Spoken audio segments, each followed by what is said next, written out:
The next speaker will be talking about the implications of securing backbone infrastructure. This is a topic that we've known about a long time, but it's also a crucial topic as you see the attacks in the internet, as we used to say with the routing, going up and to the right.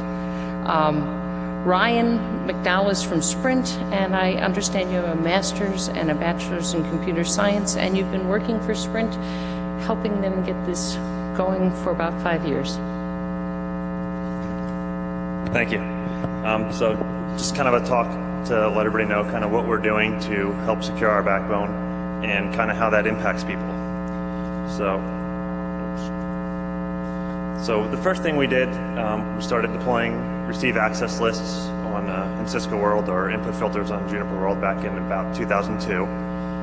We kind of did things like deny fragments, permit all our management type stuff like SSH, SNMP with secured with source and destination pairs, permit BGP, IGP, PIM, a subset of ICMP, permit UDP, high ports for traceroute, and then deny everything else and count it.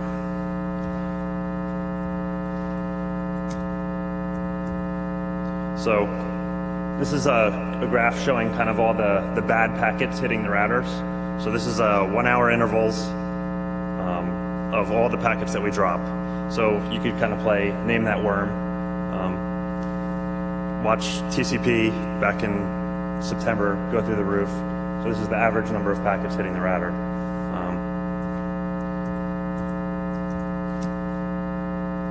This is the same thing, but this is the kind of the worst router in the network, same 1 hour interval.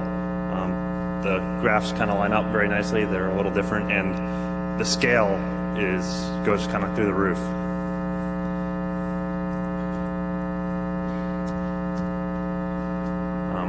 Just kind of how we put out receive ACLs. I found out that a lot less people run this than I actually thought.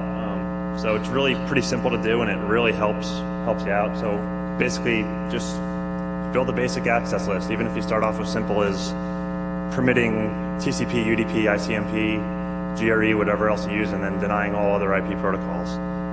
Replace all your statements with permit and throw it out there and look for matches where you don't expect it.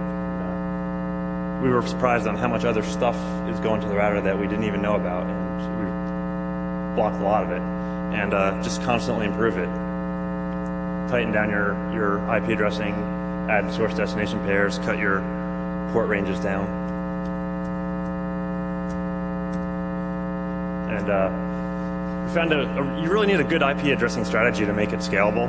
We started off with our backbone space kind of numbered all over the place, and we had, if we wanted to actually do a good job, we'd have like 100 line ACL just to secure it all. So we did a lot of work to put all our loopbacks into uniform ranges and then filter on that. So the end result is it made our routers a whole lot harder to kill. There really helps with kind of the magic packet attacks, like the last Cisco SNMP problem where one packet crashes the router, and it's kind of fun just to block it and receive ACL and not worry about reloading every router in the network, because that's not fun.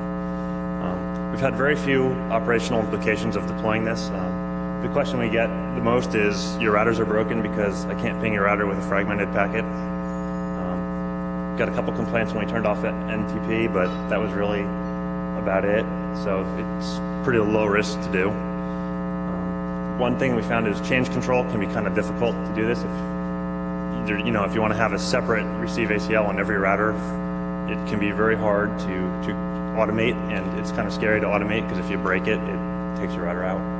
But it works out pretty well. And the problem is you still have some open holes in it. You can't close off 179. You can't close off ICMP. There's still some UDP, IP options attacks. So there's still, it helps a lot, but it's not perfect. So what we said next is, well, most of the attacks that we saw were actually to our customers' routers. So we would help mitigate an attack, do something, and then the attacker would take a step back and take out the customer's router. So we said, well, do we really need those IP addresses routed? They don't really serve a purpose. So let's stop routing the more specifics to those /30s.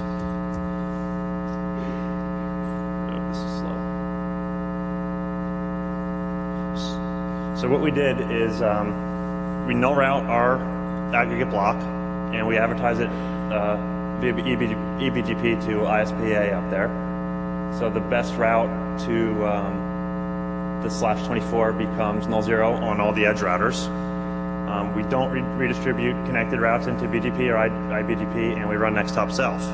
So that 192.0.2.4/30 is basically unreachable from the rest of the network. And if that customer actually needs his .6, we just stick in a static route to the /32. So what that does for us is, I apologize for these things being so slow. So from ISPA, you can't attack that customer's router anymore. From ISPB, you still can, so it's not perfect, but now the attackers not only have to compromise a ton of hosts, they have to compromise them in the right location to attack the right person. So it makes their job a lot harder.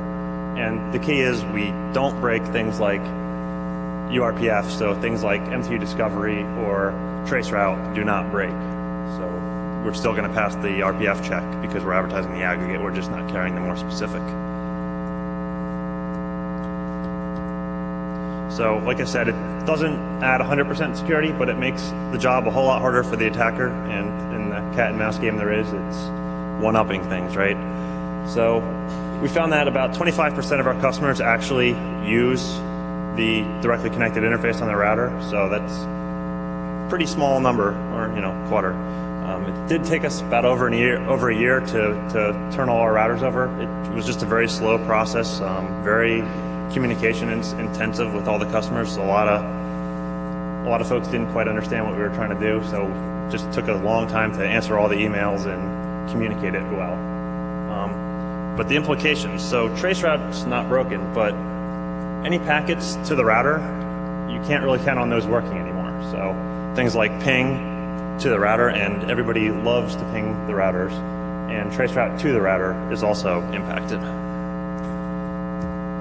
So once we got that done, we kind of started thinking, well, what could we do next? And this thought came around, well, can we do the same thing in the core and protect the actual core routers?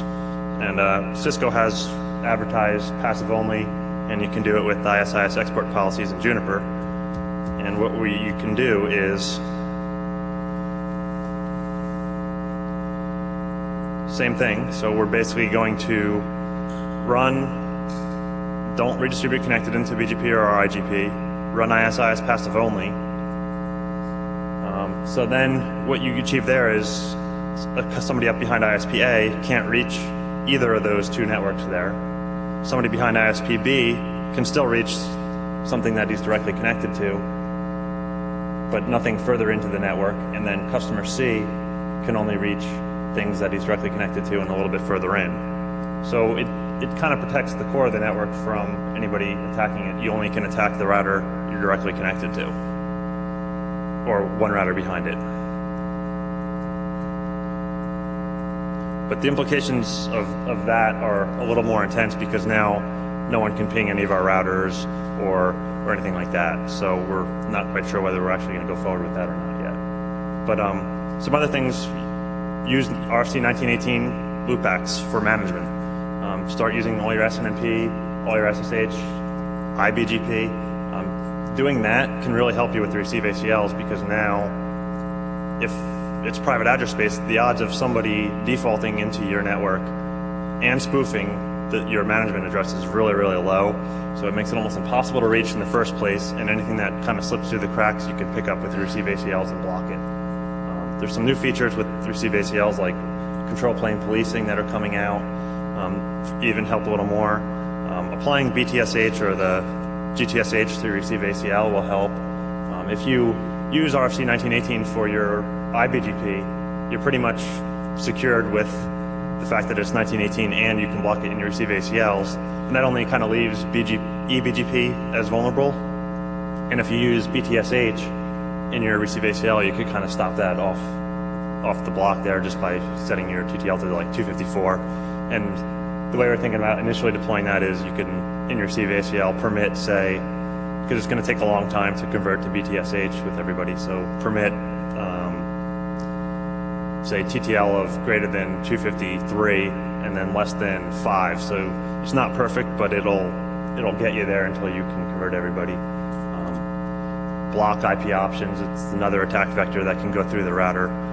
We've been running no IP source route forever, and it's basically the same thing. You get a packet with options set, you ignore them and just forward it as if they weren't set.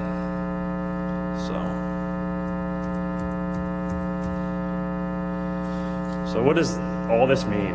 It's basically saying is don't plan on sending any packets destined to the router that you're not directly connected to. But this is kind of already happening with the MPLization of networks, because all you're really seeing is the first router in and the last router out. It's much more secure infrastructure. It's not perfect, but it's a lot better than where most of us are now. And most importantly, it can all be done without ingress filtering, which is very, very difficult. So there's a couple references, and any questions?